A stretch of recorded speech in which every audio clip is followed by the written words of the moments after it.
Hello. Welcome to Toolbox Webisode 4. We are continuing off our series on mindfulness. This is actually our last section directly on mindfulness, and we are going to be following up with how skills today. So just a little bit about us. Youth Eastside Services is putting on this series. They are a leading behavioral health service provider for children and youth ages birth to 22 on the King County East Side. So YES is a lifeline for kids and families coping with challenges such as emotional distress, substance abuse, and violence.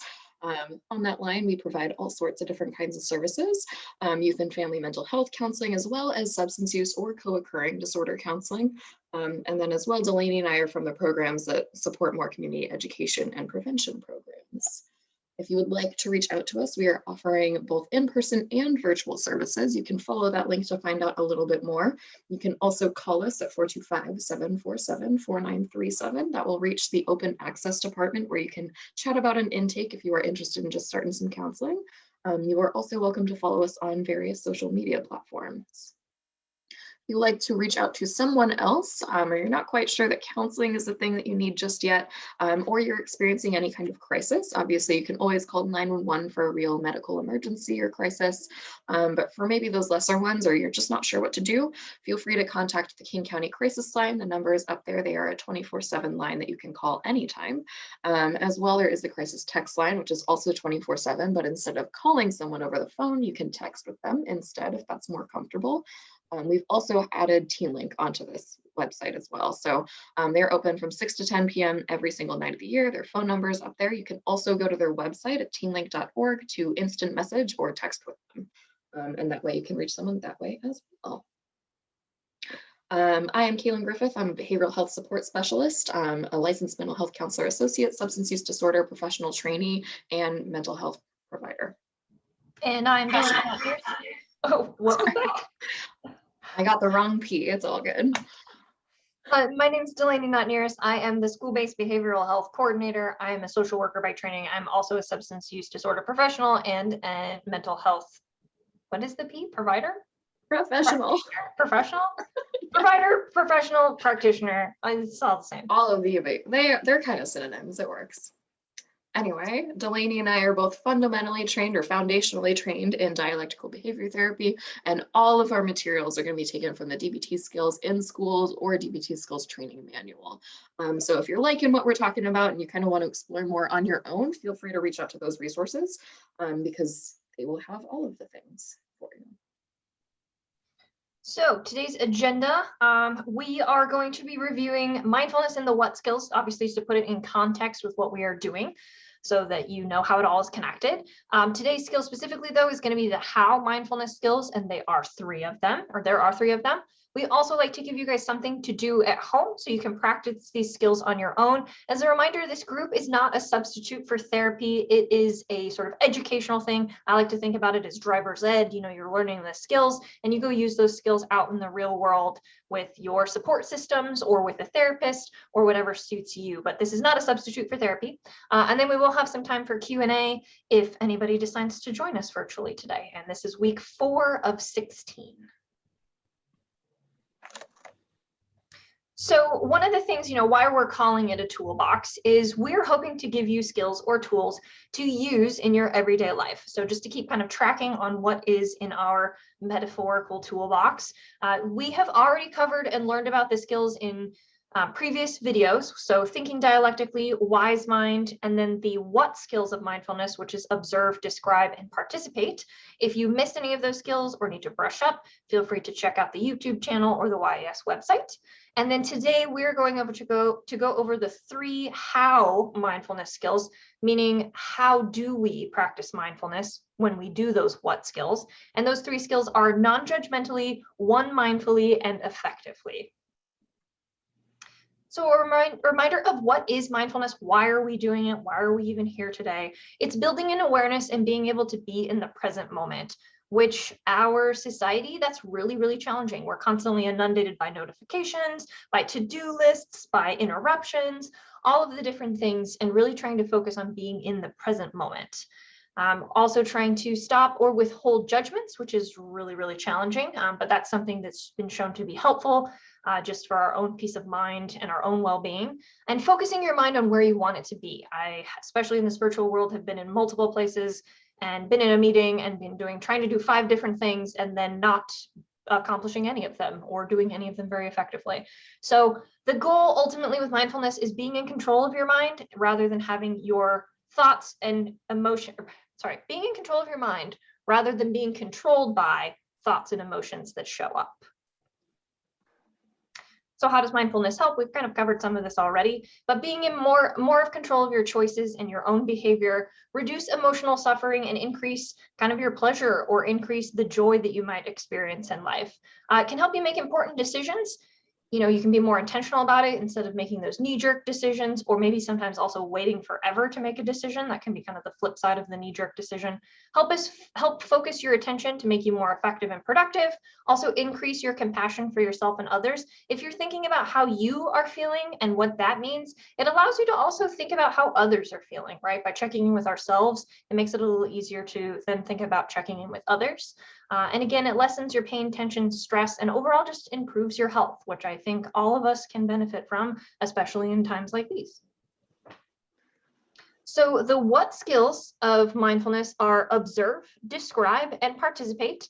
Like I said, we've covered those already in a previous video, but observing is sort of using our senses to see the world around us without sort of placing any sort of cognitive language around it, which is hard, challenging. But the describe piece of that is then taking the next step of putting words to things and describing things in ways that are just the facts, right? Like the weather is rainy, it is gray, it is cold, it is windy, whatever those might be. That would be describing something versus just saying the weather was bad.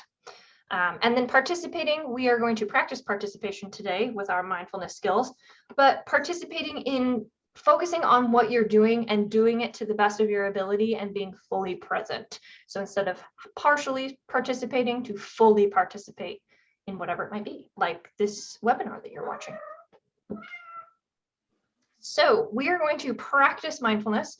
As Kaylin and I have tried to do throughout this series so far, is give you different ideas of ways you can practice mindfulness. Most of the time people think of mindfulness as like meditation, which it is and can be, but you can really do a lot of things mindfully. Almost everything in your life, I think you could do mindfully. So like last week, we did a chocolate or food sort of meditation where you observe yourself eating something and describing something.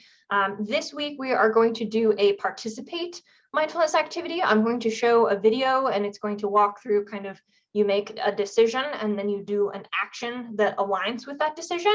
Full disclosure, if you're watching this and you can't do some of the actions because you're differently abled, that is totally okay. Do movements that work for you and for your body and kind of decide in that moment. Another thing that you could do is stretch. Stretching is also a good alternative and can be helpful for our bodies, but the idea is to participate in this 100%. So trying to focus on the video, focus on what you're doing, and kind of throwing yourself into it, getting into the game, whatever it might be.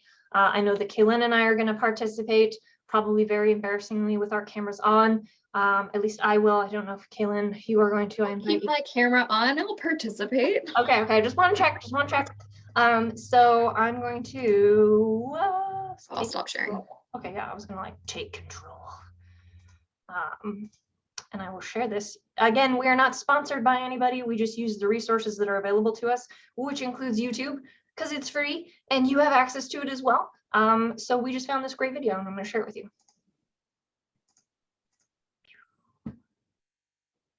All right.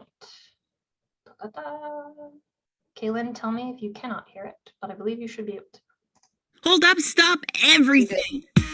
It's time for a brain break. It's time to energize our bodies. Get up off of your seat. We are about to play a game of Would You Rather. And in this game, you're going to have 10 seconds to choose between 2 options.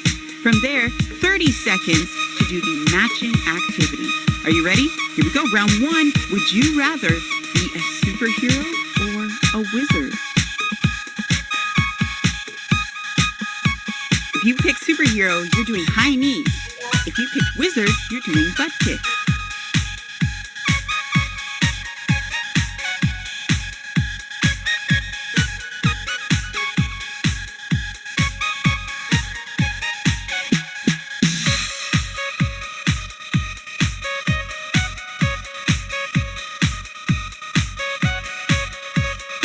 5 seconds left. Hey, great job. Next round, would you rather brush your teeth with soap, ew, or drink sour milk? Ooh. If you said brush your teeth with soap, you're doing jumping jacks. If you said you would drink sour milk, jump squats.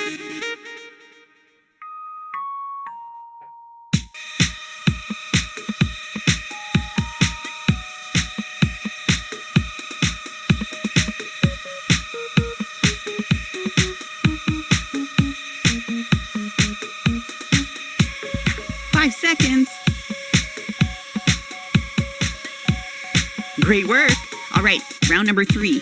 Would you rather jump as far as a kangaroo or hold your breath for as long as a whale? If you said kangaroo, you're doing mountain climbers. And if you want to hold your breath for as long as a whale, you got to do some lunges.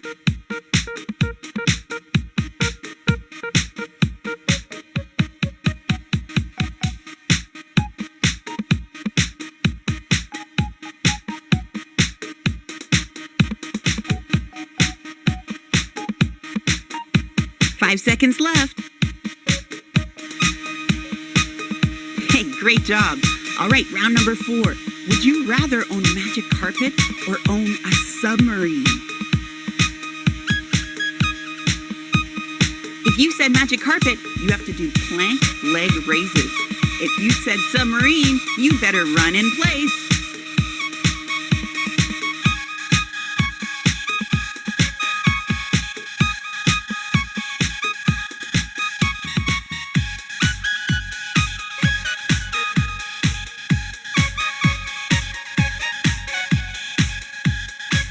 Seconds left.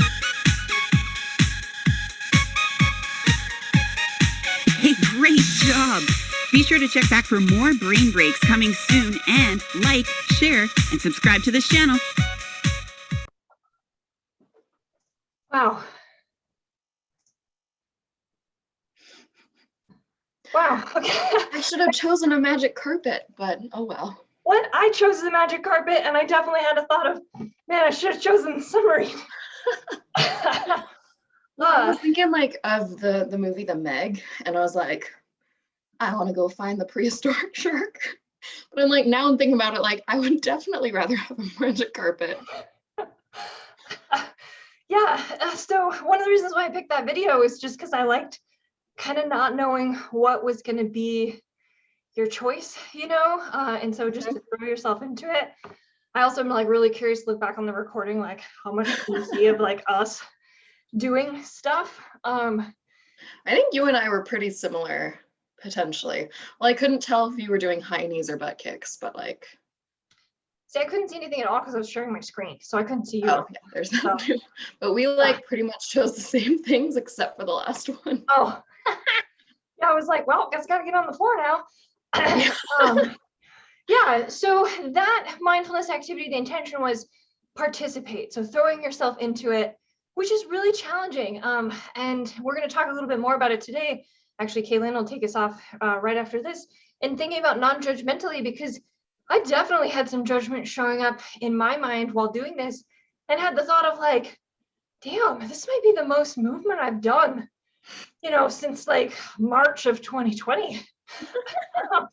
So thinking about that and like the own judgments I've placed and sort of the thoughts that came up where I was no longer being in the moment and being fully present and fully participating. I'm not sure if you had anything, Kaylin, that showed up when you were doing it that you want to share. And I think us doing it on camera kind of adds another piece to that. Like, I'm very much the kind of person, like, I don't like other people watching me. I don't ever like being the center of attention. So like the idea of people watching me, I had to kind of very consciously let go of those judgments. Like, how do I look while I'm doing this? I'm not supposed to be paying attention to that. Let's look at the video. What are they doing? Yeah. So definitely like notice thoughts and had to like herd them back in a little bit.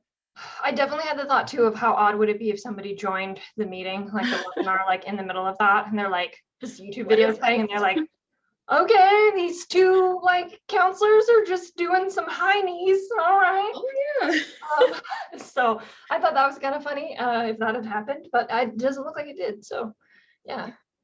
All right. Well, let's keep going on with our lesson for today. If it will let me advance the slides. There we go. So, like Delaney mentioned earlier, we're going to go into the how skills. So, it is basically covering how we do the what skills. So, again, we're thinking about mindfulness, and this is going to be all the kinds of ways that you can enhance your what skills, which are, again, observe, describe, and participate. So, thinking about those things and those options that you have in engaging with your world, and how we can apply non-judgmentalness to that, one, mindfulness, and effectiveness to those things. And unlike the what skills, you can actually use these ones all together. They are not things that like are mutually exclusive. And in fact, all of these things are great strengtheners, bringing back wise mind. And all of these things and practicing these things will help you fall into wise mind or just create that ownership and bring back wise mind more effectively in your life. So starting with number one, non-judgmental. And non-judgmental really has to do with the way that we observe, describe, or participate by taking a non-judgmental stance, both of ourselves, of other people, of the world in general. And really what it comes down to is trying to avoid those judgments of things that say like value about something. So something is good or bad, something is valuable or not valuable, something's worthwhile or worth less, and how things should or should not be. And there are two different kinds of judging. So one is discriminating, which we're going to cover next, and then we'll get to evaluating in a couple of minutes. But discriminating or differentiating judgments are the kinds of judgments that determine whether or not something like meets a set of criteria or if things are different. So this kind of judgment really has to do with like, is this pencil different than this pencil? It really has to do with facts. It has to do with like what is actually in our world that we have to work with. And we really need these kinds of judgments to stay alive, right? Like if we are coming into this big medieval castle and there's a bear rug on the floor, we want our brains to be able to tell us that's not a real bear, right? We need our discriminating judgments to be able to make sense of our world and interact with it in an appropriate way. It's just a bear rug. Maybe you're a little bit scared of it because it's a bear rug, but like you're not going to run screaming from the room in the same way. You're going to interact in a very different way and respond very differently. So the goal is to decrease judgments about things being better or worse than one another. It's not about this kind of factual discrimination or identifying different things. So an example, a judge will decide if something is either within the law or outside the law. They have a very set of rules and they just determine whether the behavior was in or out. Similarly, like if a teacher is grading a test, particularly thinking about like multiple choice tests, either an answer is correct or it is not correct. It's just fitting those two criteria. So if we're thinking about being non-judgmental, we're not really thinking about these things because these judgments are very important for your life. The kinds of judgments that we want to start addressing or noticing more so we can lessen how often we engage with them are the evaluating judgments. So these ones are the ones that are based on opinions, ideas, meaning, value. They aren't necessarily based on facts or what is actually like concrete in your reality, but they do work off of the good, the valuable or not valuable, the right or wrong. And the thing is with these is, again, if we're thinking about your reality is a filter through which you see everything going on around you. That filter includes your age, your gender, what you do in your world. Like if you're in middle school right now, you're going to see the world very differently than if you're like working 40 hours a week. It's just very different. So if the perception is different, then these kinds of judgments aren't super helpful because it's super individual. Just because we see something one way doesn't mean everyone else is seeing it in the same way. So an example is describing a fruit as good or bad instead of ripe versus rotten, brown, or full of bugs. And sometimes when I say something is a bad fruit, sometimes I mean I just don't like it. That is really not the same as rotten, brown, and full of bugs. But I might use the same word as someone who is describing something like that. And that can be a really big communication problem.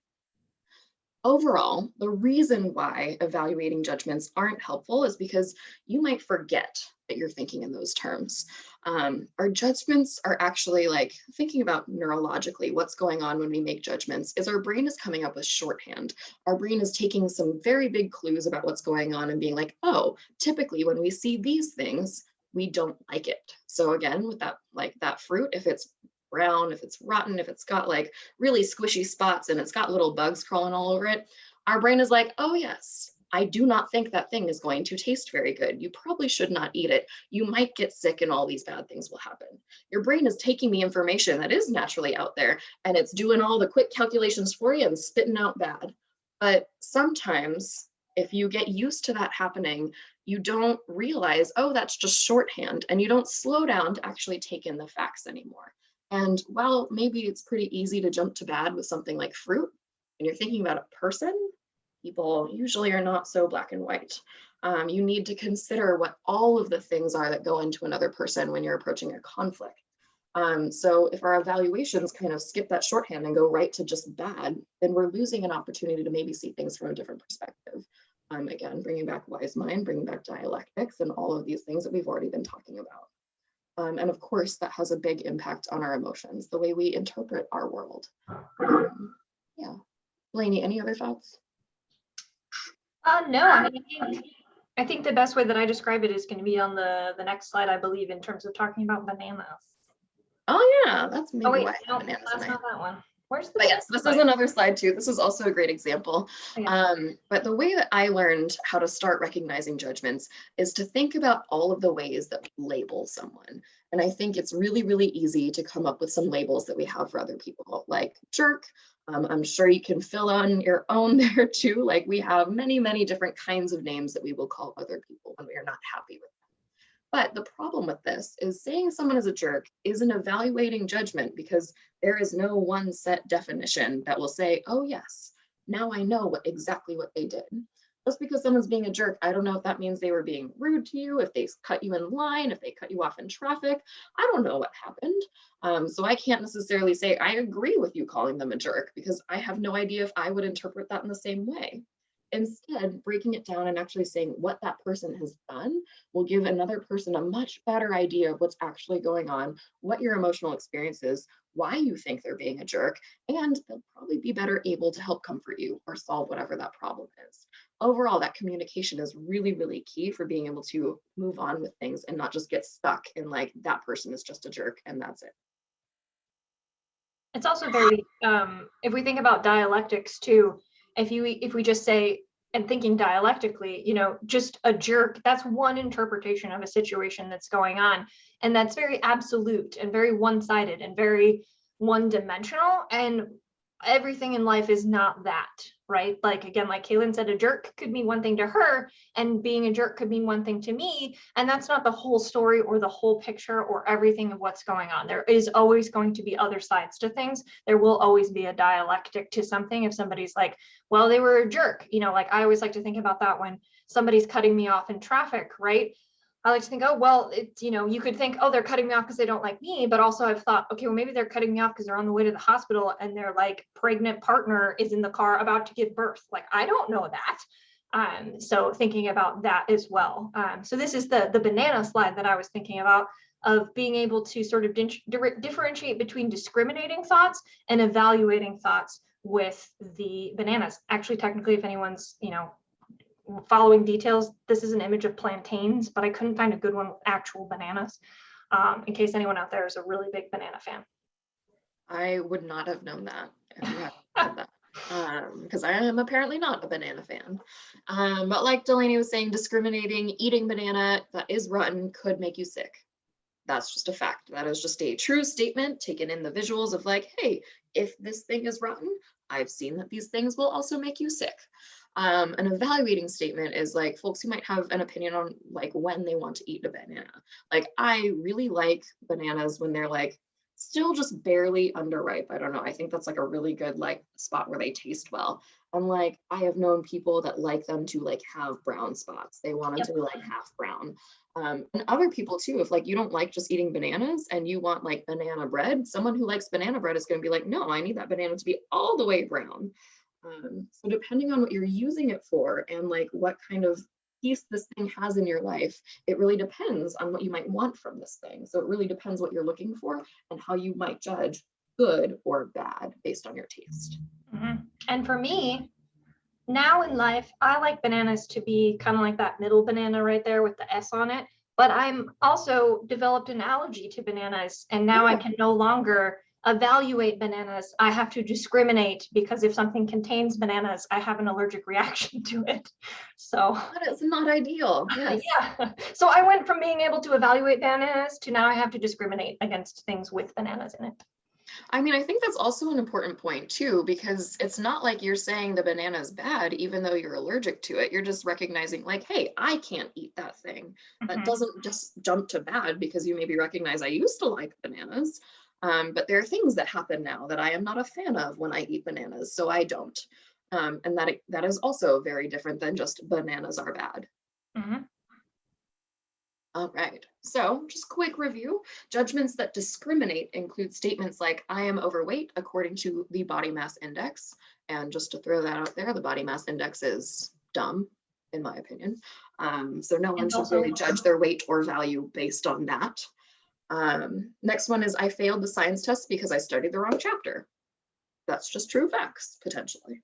I am angry at myself because I studied the wrong chapter. That is absolutely possible. My mother repeatedly came into my room this morning to wake me up, and when I wouldn't get out of bed, she poured cold water on me. It made me really angry. That is great use of observe and describe and non-judgmental statements. The corresponding judgments that evaluate. So instead of I am overweight according to the BMI, I am fat and ugly and I look disgusting.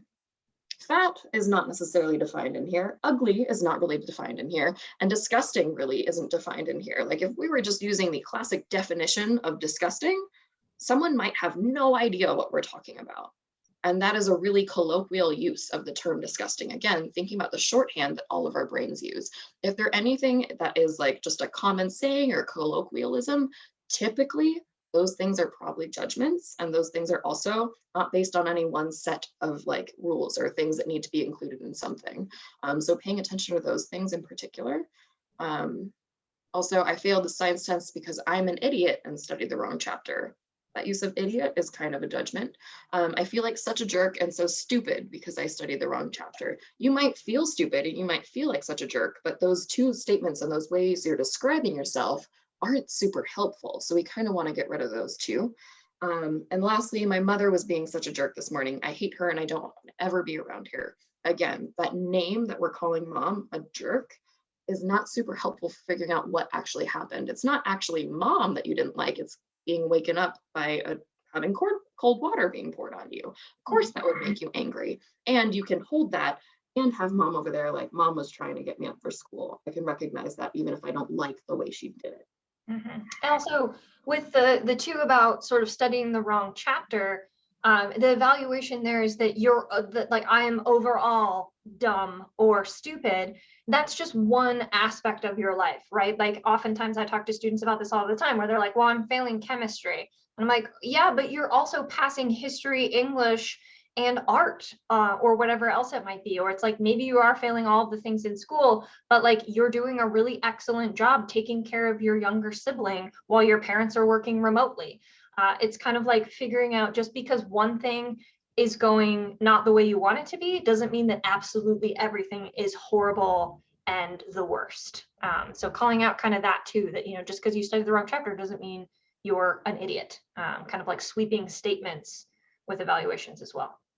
This is one of my favorite quotes, I believe by Albert Einstein, but I'm not 100% sure of that. But if you judge a fish by its ability to climb a tree, it'll spend its whole life thinking that it's stupid. Yep. Because fish can't do that. But there are probably a lot of other things that fish are really good at that, say, like a squirrel could not do. So it's just different for different people. All right, so let's practice some non-judgmental labeling.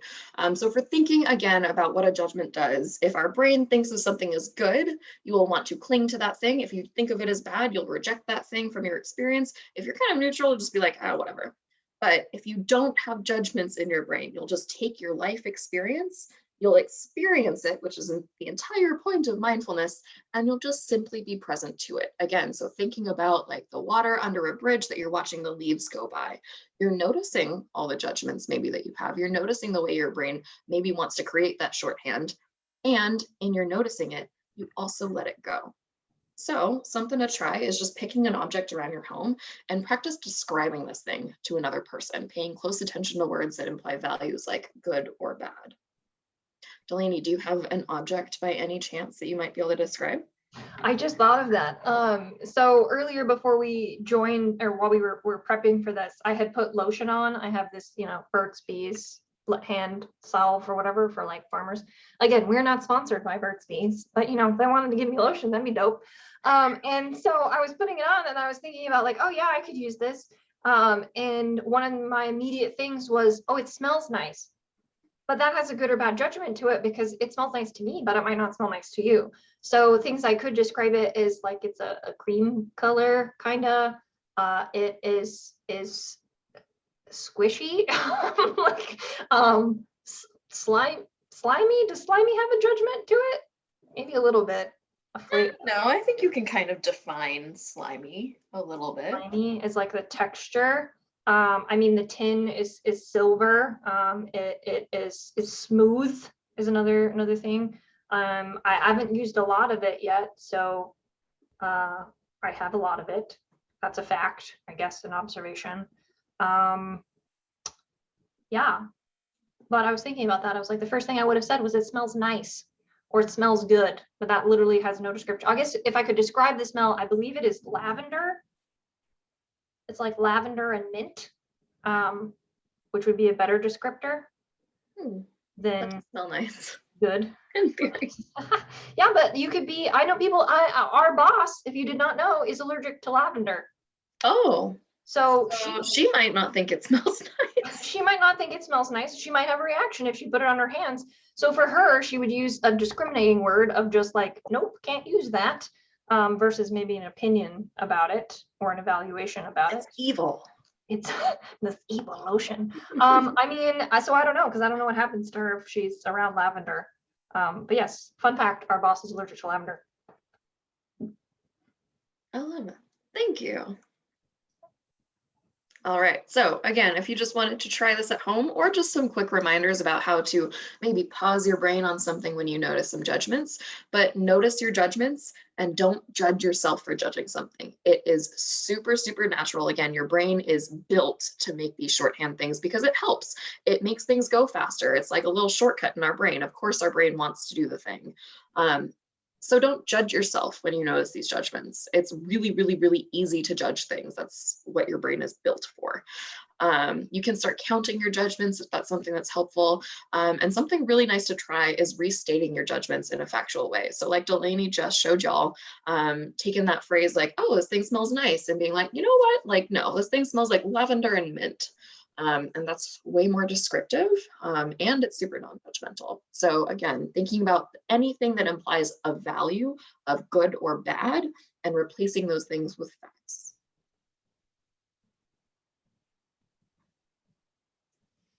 All right, so number 2 in our list of how skills is one mindfully. So doing one thing at a time. We've kind of covered this a little bit, but wanting to call out exactly what it is and being intentional around what does one mindfully mean. So doing one thing at a time with awareness and alertness, immediate in the present, not the past or the future. I had, someone told me the past, I had a client tell me this actually recently and was like, Delaney, this is what I know. I know that the past is history. I know that tomorrow is mystery, which is why today is a gift and it's called the present. That's from Kung Fu Panda. Yeah, I know. They told me that. They were like, okay. This is, no, I know. They were like, I know this is from Kung Fu Panda, but I really, really connect with that. And I was like, all right. So it's a good thing that it's a great statement. It is a great statement. And I think about that now in terms of like one mindfully of like being in the present. And I'm like, this moment is a gift. I gotta be in it. So doing more than one thing at a time can be dangerous. I don't know, Kaylin, do you have an example of something where doing more than one thing at once could be potentially dangerous? Texting and driving. Texting and driving. Yep. Let's just go with that. Texting and driving can definitely be dangerous. Walking and doing anything can be dangerous. I've definitely, one time I definitely had that very much, and they got it on camera too. I had that moment where I was at a train station and my friend was like down on the platform and I was like, bye. and then like turned around and like hit a pole. Like, I'm not even kidding. They got it on camera. I was walking backwards and then like wham, right into a pole. I'm like, I'm having flashbacks. I'm like 90% sure I've done the exact same thing where I'm like, smack. Yeah, I've definitely, one time too, I was in a parking lot one time and I was like texting on my phone and I walked into one of the accessible like stall signs, you know, that's in front of the grocery stores. They have the signs for the accessibility stalls, and I totally just like ran straight into it and had to like look around and was like, I hope nobody saw that. So doing more than one thing at a time can be dangerous, and also sometimes not in our best interest, right? Like if you're having a conversation and thinking, you know, and having a serious conversation with somebody, and then you're looking at your phone, what kind of, you know, is that going to communicate? Is that really what you want to get out of a situation? Which we'll talk a little bit more about effectively. But doing more than one thing at a time can be dangerous, and it also just doesn't work very well.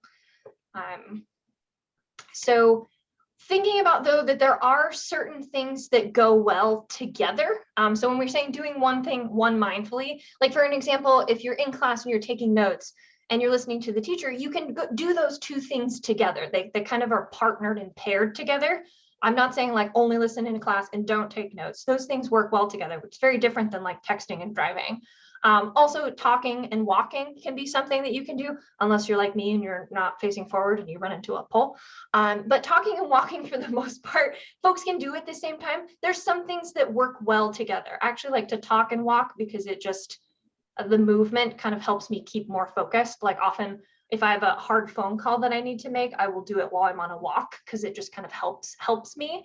But some things don't function well together. So like we've already kind of called out, texting while you're listening to somebody, or, you know, like I sometimes will read emails when I'm in virtual meetings, and like, then I realize I'm not focusing on one or the other thing. Also calling out what Kaylin has on the slide is sometimes you write the other thing. I've definitely done that, been like listening to music and then writing a note, and then suddenly like there's lyrics in my email that I'm sending to my boss, and I'm like, well, nope, don't want that. But those are very different things. Sometimes our brains can do things that go well together like that, and then some things just don't go well together, but we like to trick ourselves to think that they do. I don't know, do you have anything else, Kaylin? I mean, I think if we're thinking about listening to a teacher or a manager in like a work meeting and taking notes on the meeting, you are doing that one mindfully because you are mindfully paying attention to what is being taught, and you're engaging in that. If you're talking to a friend while you walk down the hallway, you don't have to track your friend. You can track where you're walking, and this thing won't really necessarily take away from that. And in fact, walking with someone will help you kind of stay on the right path because they will help guide you, and there's kind of a reciprocal thing in there. But like something like texting while listening to someone talk, or like your example where you were waving goodbye to someone and trying to walk in a different direction, since you weren't able to pay attention to the direction you were walking and you were trying to orient with someone who is somewhere else, that was two very different kinds of functions happening at the same time, which is kind of where the disruption occurs. Or even just like the other example that I could think of too, maybe not so much for folks under 16, but if you're driving somewhere new and you have to turn down the radio so you can see the addresses correctly, that happens to me all the time. It's because your brain is trying to do two very different things. They are not compatible with each other, looking for a new address and like functioning your car. So looking at those things that will accomplish a similar goal, you can have a set of behavior for, but things that accomplish different goals are not going to go together. So multitasking, right? Basically, whenever you do anything, you have the choice to do one thing at a time, or you can try to multitask, right? So like right now, we're recording this webinar. I have the choice to focus on solely recording this webinar, or I can try to multitask and do other things. I don't think I'm going to be very effective if I have multiple windows open. I'm trying to like read my email and respond to other things as well as I will be if I'm just doing this one thing. And what science shows us, and they've done experiments, multiple experiments, is if you choose between one or the other, if you choose I'm going to multitask, or if you choose I'm going to do one thing at a time, there is a huge difference in what you can accomplish and how well you can accomplish it.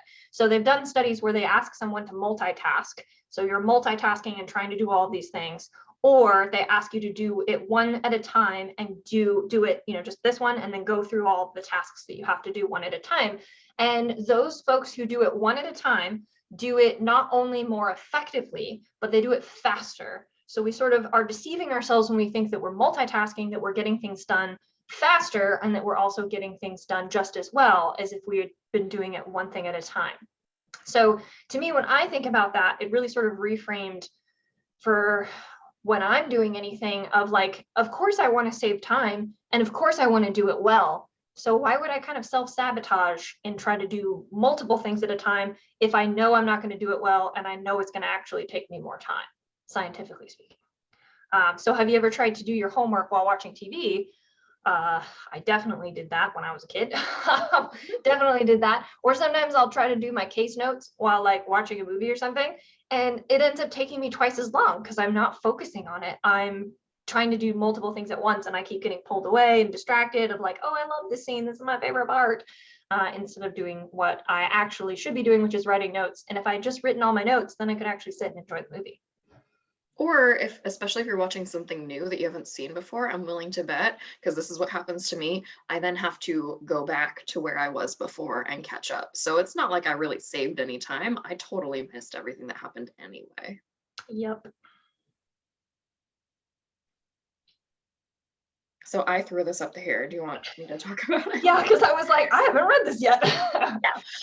So I threw up here this slide because I just think this is super interesting. This is an article from NPR from 2008 that basically just says you literally cannot multitask. Your brain is not capable of multitasking. What's actually happening in your brain when you're multitasking is your brain is rapidly switching back and forth between those two tasks.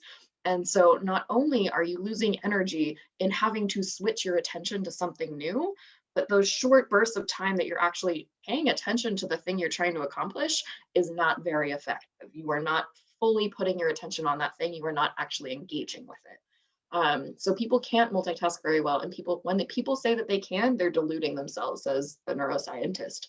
And really what is happening is you're paying attention to like only one thing for a couple of seconds or like nanoseconds, and then switching back and switching back and switching back. So not very effective. Yeah, I just think science is cool. So I think science is cool too. And then so the third skill that we have is effectively. So doing what works. And that's intentionally being skillful and not necessarily just giving in. And what we mean by that is, say you need to go to a work meeting, right? I'm sure there's lots of meetings on people's calendars they don't want to go to. And you could just give in and show up and you're like, well, I'm just here. Or you could choose to be there and be skillful about it, because the idea of doing it effectively is, what are your objectives? Why are you going to that work meeting? What does it sort of get you? And in the sense, there's usually probably always something you can find that is worthwhile and that correlates with what you want out of whatever it is that you're doing. So like if there's a work meeting for me, like, yeah, I want to keep growing in my career as a mental health therapist. I want to be able to support my coworkers. And if I'm just kind of showing up and being not really fully present or not engaged or not using my skills and not being effective in it, I'm not really going to match any of those things that I want to do. Same with, I know a lot of folks right now, especially in the virtual world, virtual school is hard. I'll just say that again. Virtual school is hard. And none of us have ever lived through a pandemic before. Surprise. None of us have had to do this. And I know for a lot of students, it's great that they simply show up to virtual classes. And being intentional and being effective when you show up to that. Again, mindfulness is about being in the present moment. So being mindful of when you show up to your virtual class, just being present isn't necessarily going to get you to where you want to be. If you want to graduate, if you want to pass the class, if you want to learn the material. So thinking about what is it that works for you, how can you do that, and how can that advance whatever it is you're working towards? So because a lot of times we have conflicting objectives, right? Especially like with going to school, you show up, you're getting marked off your attendance. Great, you did that objective, but is it really actually matching your objectives of wanting to graduate? You have to kind of think about that. So an example is thinking about if, say, this summer, your family is going to go on a family vacation and half of your family wants to go somewhere warm and the other half of the family wants to go skiing or somewhere cold. You as your person being in this family, what is your objective? Is it to get to the place that you want to go? So maybe you're in the I want to go somewhere warm. And so is that something that you're gonna be passionate about and like, no, we need to go here? Or is it that you want to go somewhere cold? Is that what your, ultimately your objective is? Or is your objective that you just want to spend time with your family and it doesn't necessarily matter where you are? And thinking about our objectives and why we are doing something allows us to be more effective in what we are actually doing. So one of the two ways that it'll get in our way of being effective, the first one is being right versus being effective.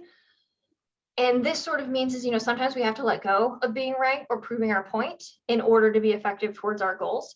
So say, I'm in a work meeting and I really don't, like there was this mistake that was made, right? And I'm just gonna be like that. No, this mistake was made, this mistake was made, this mistake was made. Yes, that's true, but is that really gonna be effective in some of my objectives, such as, say Kaylin made a mistake, right? And what is more important to me, calling out that Kaylin made a mistake, or is the relationship that Kaylin and I have as coworkers, is that more important to me?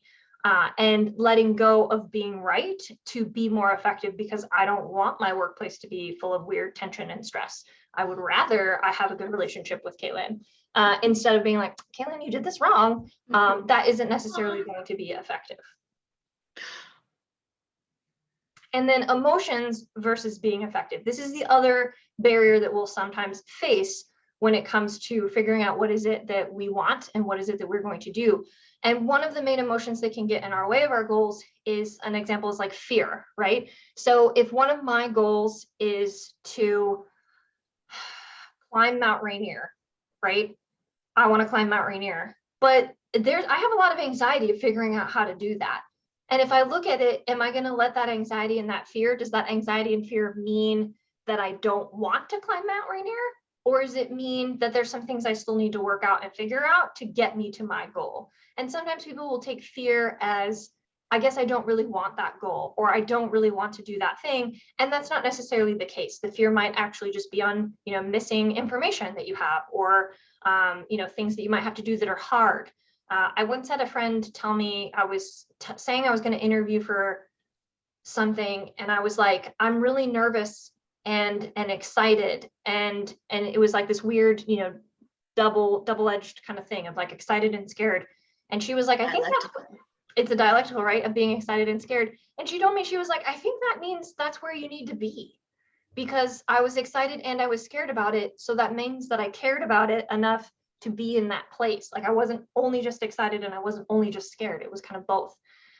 So thinking about emotions getting in the way of our goals, because that can definitely happen. We'll do things out of anger or out of spite, and that really doesn't align with being effective in terms of our goals and where we want to go. All right. So thinking about our at-home practice, because of course we always send you all home with something that you can try at home or with other people that you live with. We wanted you guys to choose an activity that you do multiple times a week. It could be attending class, attending a work meeting, having a meal with your friends or family, doing extracurriculars, sports, what have you, working out. And we want you to just participate in that activity how you normally would. And afterwards, we want you to think about how you participated in that activity and rate that on a scale of 1 to 10, where 1 is not super present at all, and 10 is like, I was super, super, super present. So Delaney, is there an activity that you do like every week or more than once a week that you can think of that you might have done? Well, I'm supposed to play D&D tomorrow.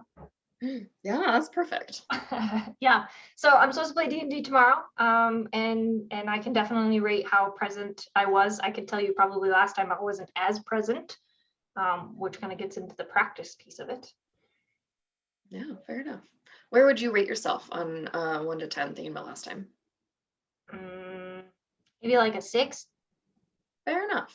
So if you weren't at a 10, what would have been different if you were at a 10? How would that look like? Or what of the house skills would have been helpful? Well, I know definitely non-judgmental of the how skills would have been helpful for me. I mean, I'm a new player at D&D, and so sometimes I'm like, well, I don't know, can I do this thing? And I know there's definitely been times where I've decided to not like voice ideas because I'm like, well, I don't know, like they might think that's dumb, or like, I don't know, can we actually do that? And instead of asking if that's something that we can do in the game, I just choose not to ask. So I think thinking about non-judgmentally in terms of myself and like good and bad, and like, am I good at D&D? Am I bad at D&D? I think that would definitely increase my participation by trying to do it more non-judgmentally. I also think one mindfully is another thing too. I mean, as we know, we play virtually, so we play on our computers. And there's so many things that are on your computer, right? Like we could be playing and I'm like, oh yeah, someone just mentioned this like really cool like weapon. I'm gonna look up all those things about that weapon that I didn't really know about. And then I'm like reading about the history of whatever, a crossbow. And then I'm like, oh wait, I totally didn't realize, we've moved on to the next thing, or it's my turn, right? And the DM is like, okay, your turn. And I'm like, oh shit, I have no idea what happened. Oh, sorry, I swear it on a recording. Sorry. I'm like, can we bleep that? I almost did earlier. It's fine. Darn it. It had to have happened at least once. So thinking about, not paying attention and maybe missing things too. Yeah. So next time, so thinking about tomorrow, Delaney, I want you to try actively to participate effectively, non-judgmentally, and one mindfully tomorrow. Sound good? I will do my best. Yes. Excellent. I love it. Shoot for that 10. That 10 participation. All right, so just remember that it's all about being present, working towards your long-term goals. Those goals could be pretty much anything. So thinking about what your activity is and whatever your objective is in actually participating in that activity. The thing that I like to remind my clients is like when they come in for session, it is definitely a choice that they are making to talk to me at all. You have the choice in any given activity in your life to sit in the corner and stare at the wall instead. We have the capability of doing those things. So you are choosing to engage in activity. Think about why. What is that activity doing for you? What are your goals? And keep those things in mind when you participate in that activity and just see how it goes. The other thing that Delaney and I wanted to do is just thinking about where we are in the curriculum. Again, we're basing this off DBT Steps A. The other thing that we would have you guys do if we were doing like an in-person group is start tracking your mood and your skill use. And it is really, really helpful to start tracking things because it increases your awareness of when you're doing things. It increases your awareness of what skills you tend to choose in the moment, what skills you tend to fall back on, which ones you're really strong at, which ones are really effective. So tracking these things is really helpful. And I also find that tracking them at the end of the day, during the day, in the morning, whenever it is that you decide is best for you, you will kind of look back on your day and be like, oh yeah, I did do that thing. I am using my skills. It also is just a great tool for building that self-compassion and recognition for yourself being engaged in these things. As we wrote on here, there are a lot of helpful apps. I use them myself. You can also just take a note in your planner and a journal. You can do sticky notes on your computer. There's so many different ways to start tracking these things. And really what it's about is finding what works for you. So just to give you a little bit of a preview and how like YES provides diary cards to track mood and skills used. This is the front of our diary card on Monday, Tuesday, Wednesday, Thursday, Friday, Saturday, and Sunday. You'll just track, did I experience this emotion? And the way that I would normally coach clients in tracking these is putting on a scale from 1 to 5. So if on Monday you were at a 5 with happy, you could also be at a 5 with anger and sadness and irritability. I think this really, really helps with increasing your awareness of how dialectics work in your emotions, because in any given day, I'm willing to bet you experience several of these things. And kind of rating where you are at with all of these things is just a really helpful like kind of landscape for knowing what's going on for yourself personally. As well, we've got on the back of our diary card, at least the example, and Delaney's screenshotted in particular the skills that we've already learned in this group. So all of these things are things that you can do yourself, but as well every single day of the week. And you just circle, hey, on this day, I used wise mind, or I used described, or I used non-judgmentalness, or I corrected myself with effectiveness. So again, building that self-compassion and that, hey, of like, hey, I did the thing. Or you can also reflect back on your day and be like, oh, maybe I should have used this thing. Maybe that would have been helpful in the situation that I'm thinking of. And we've made it to the end of our slideshow. Like with previous weeks, we actually don't have any comments at this point or any questions right now in our chat. So Delaney, if sounds good to you, I think we might just move on. Go for it. Yeah, perfect. So again, like we mentioned at the beginning, if you would like to reach out to us for any of those services that we offer, feel free to. We have a website that you can follow. The link is on the slide. There's also our phone number, 425-747-4937. That will reach you to our intake department. You're also welcome to follow us on all of our social media. You can always reach out to someone else. Again, this is for any kind of other crisis or like in the moment you need that kind of support. Of course, if you are experiencing a life-threatening emergency, we want you to call 911. But the King County Crisis Line and Crisis Text Line are open 24/7. You can either call or text depending on which service you use. And then Teen Link is up there as well. You can reach out to them from 6 to 10 p.m. every single night of the year, either through just a phone call, text, or instant message. Thanks for joining us. I hope you all have a great night. Yes, thanks. See you next week.